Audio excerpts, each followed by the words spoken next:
kalau yang namanya di daerah-daerah timur itu fakta bicara menyatakan bahwa memang mereka itu banyak sekali yang stunting, terutama ibu-ibu orang tua yang memang pemahaman terkait masalah gizi itu sangat minim. Ya, tapi kalau kita kaitkan dengan ekonomi, itu pasti menggerakkan ekonomi, sektor ekonomi kan paling tidak ada belanja dari masyarakat, terutama pedagang-pedagang kecil ya, yang akan dibeli atau akan dipekerjakan untuk memproses sampai dengan MBG itu tersalurkan dengan baik gitu loh. Itu banyak Pak, jaringan distribusinya, proses produksinya, sampai dengan itu jadi siap disantap, dimakan oleh anak-anak itu. Itu kalau anak-anak kurang gizi, boro-boro dia disuruh berpikir Pak.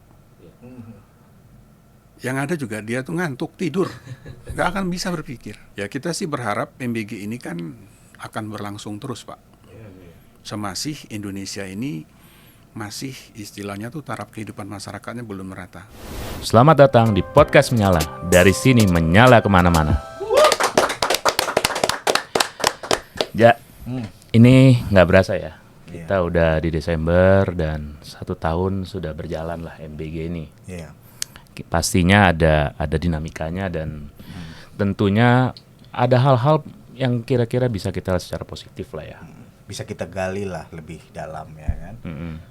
Dinamika apa aja yang terjadi dan itu proyeksinya seperti apa. Ini menarik sebenarnya. Betul. Nah, untuk hal ini kita bahas kali ini di podcast kali ini kita ada narasumber nih.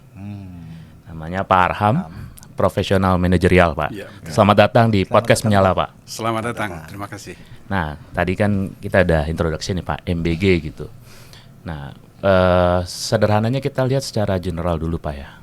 MBG ini kan kalau bisa bahasanya pemerintahan Pak Prabowo ini adalah ikhtiar untuk meningkatkan kualitas gizi dari masyarakat Indonesia khususnya anak-anak. Nah, menurut pandangan Bapak itu bagaimana? Thank you. Saya sepakat ya. Meskipun jujur pada awalnya kan saya juga sebagian banyak yang meragukan terkait masalah program MBG ini. Tapi kalau kita ngelihat bahwa hampir semua negara-negara maju, mungkin kalau kita lihat Jepang, bahkan terakhir China ya. China itu nggak lepas dari bagaimana peran pemerintah itu mengedukasi masyarakatnya, terutama kaum mudanya. Dan itu diawali tentunya dari anak-anak yang memang masih usia muda, termasuk juga ibu-ibu yang sedang hamil. Nah kalau kita ngelihat bahkan dari survei terakhir, tingkat IQ Indonesia ini kan sangat rendah. Oh iya benar. Bahkan disetarakan dengan gorila kan, 78 IQ.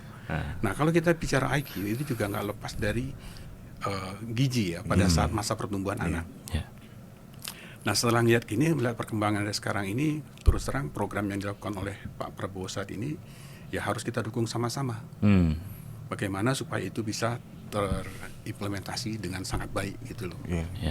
Dan ini kan sebenarnya kalau kita bicara dinamika komunikasi gitu Pak, atau dinamika percakapan lah publik itu, MBG ini selalu dilihat sebelah mata gitu. Nah, mungkin pertanyaan lebih gini, mungkin yang mereka lihat baru sekarang ini. Nah, menurut Bapak itu dampak positif jangka panjang dari MBG ini itu apa Pak? Ya seperti yang Pak sampaikan tadi, bahwa yang Mas sampaikan tadi, orang yang memandang mata sebelah itu orang yang tidak tahu persis kondisi real daripada masyarakat Indonesia pada umumnya. Kebetulan saya salah satu orang yang sudah banyak berkunjung ya ke hampir seluruh daerah di Indonesia. Coba kita balik ke belakang. Di mana pada saat saya masih kerja di pelayaran, itu kalau yang namanya di daerah-daerah timur, itu fakta bicara menyatakan bahwa memang mereka itu banyak sekali yang stunting. Terutama ibu-ibu orang tua yang memang pemahaman terkait masalah gizi itu sangat minim. Sehingga anak-anak itu ya diberi bahkan kadang-kadang bukan susu. Sebagai seorang ibu yang sedang hamil itu kalau gizinya kurang pasti produksi air susunya nggak akan keluar gitu. Nah sehingga memang program yang dilakukan Pak Prabowo ini menurut saya secara pribadi kalau segmennya tuh memang kalau kita ngelihat di kota-kota besar sih nggak terasa itu, tapi kalau kita masuk ke daerah-daerah itu sangat sangat tepat dilakukan program MBG ini untuk apa? Meningkatkan kualitas manusia Indonesia. Seperti yang saya sampaikan di awal, paling tidak ke depan kita bisa menaikkan tingkat IQ dari rata-rata masyarakat Indonesia. Begitu Mas kira-kira. Iya, minimal di angka 100 lah ya. Iyalah. Ini menarik nih. Bagus. Ini menarik yang tadi Pak Arham sampaikan, Ja. Mungkin Reja bisa gali. Jadi begini, saya tuh menarik ya apa kata Pak Arham lah. Karena kan memang bila dilihat kan memang masyarakat kita secara umum kan baru mindset itu yang penting tuh kenyang, belum yang penting bergizi, ya kan. Makanya kalau lihat kasus program MBG ini kan harus tuh holistik lah, yang seperti Pak Arham bilang lah ya. Jadi kita bisa memetakan tuh bahwa ternyata negara kita ini memang tuh butuh makanan bergizi yang seperti yang dilakukan oleh itu program Pak Prabowo. Tapi di samping itu Pak, ini kita masuk ke ekonomi ya Pak ya. Maksudnya program MBG ini bagaimana tuh Bapak tuh melihat untuk perkembangan dan untuk pertumbuhan ekonomi kita? Karena ada yang mengatakan pertumbuhan ekonomi kita kan terakhir di angka 5% kalau saya tidak salah. Itu katanya banyak ditunjang tuh oleh program MBG. Dan di samping itu katanya juga banyak UMKM dan warteg-warteg yang juga terserap lah. Nah, kalau menurut Bapak tuh seperti apa tuh proyeksinya? Oke. Terkait masalah pergerakan dari pertumbuhan ekonomi ya, itu nggak lepas dari bagaimana pemerintah itu bisa istilahnya tuh memberdayakan ya seluruh peran daripada masyarakat. Jadi selama ini kalau kita kembali ke apa yang banyak dilakukan pemerintah, itu yang paling tinggi perannya untuk meningkatkan pertumbuhan ekonomi di Indonesia itu adalah belanja dari masyarakat. Oh iya. Belanja dari masyarakat. Belanja rumah tangga lah ya. Belanja rumah tangga.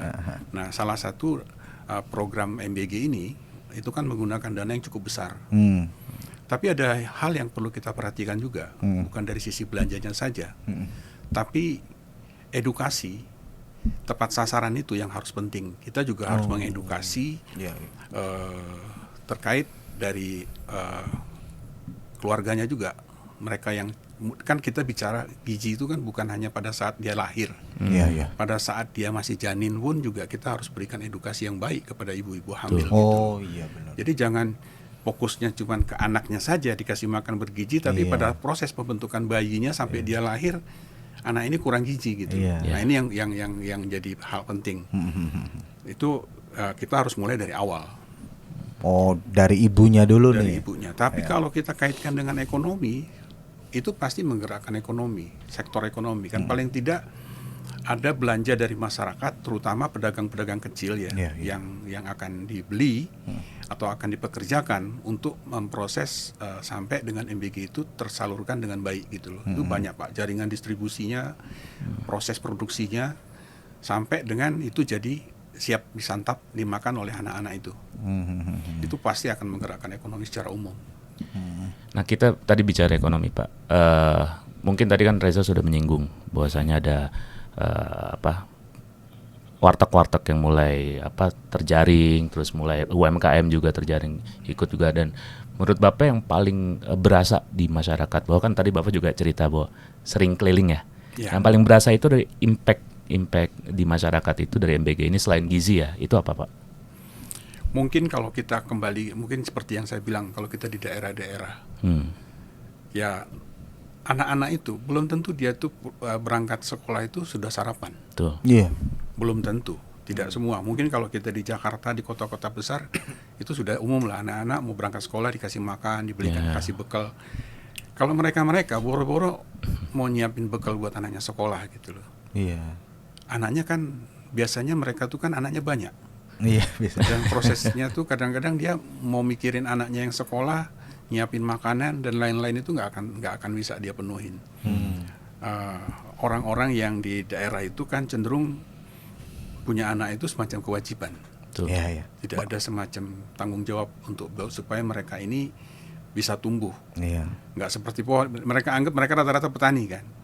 Mereka anggap kayak nanam aja, kalau ditanam udah biar tumbuh dan nanti juga ngasilin. Istilahnya banyak anak banyak rezeki. Banyak rezeki. Nah, program pemerintah ini paling tidak mulai mengedukasi masyarakat bagaimana sih kira-kira kita harapkan itu kan bagaimana mulai dari dia menjaga proses kehamilan tersebut sampai dengan bayi itu lahir. Setelah dia lahir diberikan gizi yang cukup sehingga nanti menghasilkan manusia-manusia yang berkualitas. Itu kalau anak-anak kurang gizi, boro-boro dia disuruh berpikir, Pak. Ya. Yang ada juga dia tuh ngantuk tidur, nggak akan bisa berpikir. Jadi memang ini sudah sangat tepat menurut saya secara pribadi. Kan berarti ini ya dari asupan. Iya, dari asupan lalu akhirnya berdampak secara maksimal ke masyarakat. Iya. Saya ingin nyinggung sedikit. Tadi kan dibilang kalau orang-orang kampung itu kan dominasinya itu kan lebih ke arah kalori kan. Ya kenyang lah Jadi kalori ya. porsinya tuh kalau nasinya tuh sepiring, lauknya tuh satu. Iya. Jadi mungkin hanya 5-10% aja yang betul-betul protein. Nah, edukasi kan tidak berarti barang yang harus dikasih makan itu anak barang kalau mau proteinnya tinggi harus makan daging. Enggak juga. Ada misalkan dari telur, dari ikan, susu. apalagi di daerah-daerah timur kan itu kan ikannya banyak gitu loh. Kalau susu kan ya di situ juga banyak peternak kan. Tinggal yang perlu kita pikirkan bagaimana itu bisa kalau misalkan diseragamkan nggak mungkin juga melihat jalur distribusi, tapi diseragamkan dari nilai gizinya. Nilai gizinya itu paling tidak setara lah. Proteinnya semuanya itu bisa Proteinnya dihitung sama. ya. Iya, itu sangat-sangat mungkin ahli-ahli gizi tahu itu. Oke, ini menjadi menarik ya, Ja. Artinya pada dasarnya ketika kita melihat MBG itu hal yang positif dalam arti kita melihat bahwa ini bentuk upaya dari pemerintah itu menjawab tantangan. Tidak ada loh pemerintah, maksudnya ya kita harus apresiasi lah ya. Tuh. Sampai memikirkan ke hal yang sangat istilahnya ini kan sebetulnya Iya, sangat itu banget. sangat ini banget menurut Hajat saya. dasar manusia. Hajat orang yang paling besar nih anak-anak. Kita harus dukung. Nah, tadi balik lagi ini kan ya sebuah upaya yang baik gitu. Dan kita lihat baca dari pendapat dari Pak Arham tadi ya. Nah, ini kita udah berjalan setahun, Pak. Ya, tentu dengan dinamikanya. Nah, sudah banyak perbaikan saya rasa juga itu sudah terlihat semakin baik gitu. Nah, kira-kira nih di tantangan tahun depan nih yang Bapak lihat gitu, tantangan tahun depan yang perlu disiapkan oleh pemerintah itu apa agar pelaksanaan ini terus karena ini program yang bagus. 1 tahun periode evaluasi yang dilakukan pemerintah, terutama dari Badan Gizi Nasional ya, itu sudah cukup. Menurut saya sih sudah cukup. Tinggal dengan pembelajaran selama 1 tahun ini, mulai dari hal-hal yang positif ya, yang begitu antusiasnya anak-anak dengan sumringah, ya kan, dan mulai menghadapi serangan juga terkait ada anak yang kena keracunan. Nah, pembelajaran ini ya pemerintah harus lebih seperti yang saya sarankan di awal, bisa melakukan proses standarisasi kualitas supaya apa? Supaya hal-hal yang tidak diharapkan itu nggak terjadi gitu loh. Dan kalau boleh ya, program MBG ini kan berlaku nasional. Tidak melihat apakah itu di daerah mana, mau di kota besar, mau di daerah, nilainya sama gitu loh. Kemungkinan sudah mulai dipikirkan juga bahwa lebih fokus, memang kan pemerintah juga punya data tentang masyarakat yang ada di Indonesia. Mungkin kalau misalnya daerah-daerah yang memang betul-betul membutuhkan, yang bisa dilebihkan lah. Mereka yang mesti, karena bukan hanya anaknya aja yang harus dikasih makan. Iya. Kan ibunya juga harus dikasih makan. Kalau memang ada daerah-daerah yang bisa katakanlah dianggap tidak memerlukan MBG, ya dilemparlah buat ibu-ibunya. Kan kita bicara sehatnya anak itu bukannya setelah dia lahir. Iya. Sebelum dia lahir pun juga butuh. Nah, mungkin kalau saya bilang nggak bisa dipukul rata. Untuk daerah-daerah yang betul-betul terisolir dan betul-betul daerah-daerah miskin, harus dikasih dana selain makan gratis, ya ibunya juga. Kalau perlu ibunya juga dikasih makan gratis, supaya ibunya sehat, terutama ibu-ibu hamil, supaya nanti bisa melahirkan bayi-bayi yang sehat, sehingga dilanjutkan dengan program MBG. Ya kita sih berharap MBG ini kan akan berlangsung terus, Pak. semasih Indonesia ini masih istilahnya tuh taraf kehidupan masyarakatnya belum merata. Oke. Berarti kan intinya jangka panjang, Pak ya. Kita Jangka bicara panjang. panjang. MBG ini manfaatnya akan terlihat secara jangka panjang ke depan. Nah, menurut Bapak bahwasanya kan kita ada sebuah konsep Indonesia Emas 2045.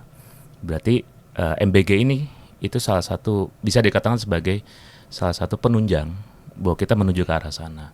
Menurut Bapak sendiri bagaimana bahwa MBG ini manfaatnya bisa menjadikan Indonesia generasi emas di 2045? Ya, secara tidak langsung Pak, begitu income-nya masyarakat itu GDP-nya udah mulai naik, ya kan, otomatis ya apa yang direncanakan Indonesia Emas itu ya akan terjadi, akan terrealisasi. Ya salah satunya ya faktornya itu ya memang mencerdaskan kehidupan bangsa. Betul. Iya. Tidak mungkin kita bisa mencerdaskan kehidupan bangsa kalau anak-anak yang baru lahir aja udah stunting gitu loh. Iya. Karena pada awalnya dari asupan yang masuk, Pak ya. Asupan. Ini seru sih. Iya. menurut gua. Apa namanya? Jadi kita optimis ini melihat masa depan tuh bangsa kita. Ada satu lagi Mas Peri ya. Siapa? Reza. Mas Reza. Satu lagi. Kita jangan lihat MBG ini semacam salah satu proyek mencerdaskan kehidupan bangsa.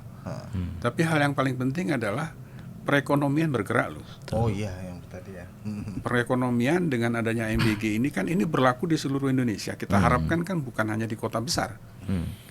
Di daerah-daerah ya, Iya. konsep pemerintah sekarang kan tidak kepingin cuman majukan hanya kotanya saja, tapi daerah-daerah yang selama ini mungkin kegiatannya nggak ada, mungkinlah kalau sudah ada program MBG ini kan ada pasarnya. Betul. Begitu ada pasarnya, yang tadinya petani itu nggak mau beternak ayam, jadi beternak. Iya. Yang tadinya tuh tidak miara kambing, misalnya sapi, miara sapi. Kenapa? Karena marketnya udah ada, MBG. Dan dari sisi dari sisi pengusaha-pengusaha daerah pun kan bisa tumbuh. Kan bagaimana bisa menciptakan makanan yang murah tapi bergizi kan? Karena ada kreativitas dari masing-masing pengelola daripada MBG ini. Berarti dari pelaksanaan MBG ini ada geliat ekonomi yang Pasti, baik, Pak ya. Iya, Sangat pasti. Kalau menurut Bapak geliat ini itu menjadi satu tanda yang apa, Pak? Tanda yang positif buat bangsa ya, ini. Karena kita itu kan jangan cuman bahwa masyarakat itu nungguin BLT. Ya. Ya kan BLT itu kan tidak mendidik. Nah, kalau misalkan semakin BLT itu berkurang, berarti kan orang miskin nggak ada nih. Nah, siapa tahu MBG yang sudah diterapkan pemerintah ini membuat orang-orang yang penerima BLT itu kan jadi malu hati gitu loh. Ya. Daripada dia nerima BLT, mendingan dia cari usaha kan untuk mendukung program ini. Berarti ada pemerataan, Iya. terus juga Karena kan selama ini real ya. Selama ini kan ekonomi kita kan dianggap sangat terpusat di Jawa nih. Sehingga tuh kadang-kadang ada benih-benih kecemburuan lah di berbagai daerah. Nah, dengan adanya MBG ini memang diharapkan ekonomi kita dari Sabang sampai Merauke ini tuh bergerak. Itu perintah undang-undang loh. Ya. Untuk seluruh warga negara Indonesia itu kewajiban negara. Iya. Jadi saya rasa sih ya seperti saya jelasin di awal. Awalnya saya juga sempat terpengaruh juga ya. Tapi begitu saya ngelihat bahwa programnya Pak Prabowo ini kan tidak bicara tentang masalah popularitas, tapi bicara yang lebih prinsip ya. Fundamental ya. Bicara Ya. masalah harkat hidup orang banyak loh. Iya. Terutama masyarakat istilahnya tuh penerus, generasi penerus. Dan itu nggak semua orang berpikir sampai ke sana. berarti idenya Pak Prabowo ini Luar keren, biasa. Pak ya, luar biasa Keren. ya. Dan ini secara tidak langsung juga menunjukkan bahwasanya yang dilihat nggak cuma skup kecil, Za. Iya. Tapi masa depan ini. Masa Kita bicara masa depan. Ini pendapat yang menurut gua keren sih. Yang luar biasa. Ya, mungkin nanti kita akan lebih dalam lagi di episode selanjutnya lah ya. Nah, terima kasih Pak Arham yang sudah bersedia untuk hadir di podcast ini. Sama-sama. Atas waktunya, semoga sehat selalu. Sama-sama, Mas. Ya teman-teman, kita akan bertemu lagi di podcast selanjutnya. Menyala. Menyala.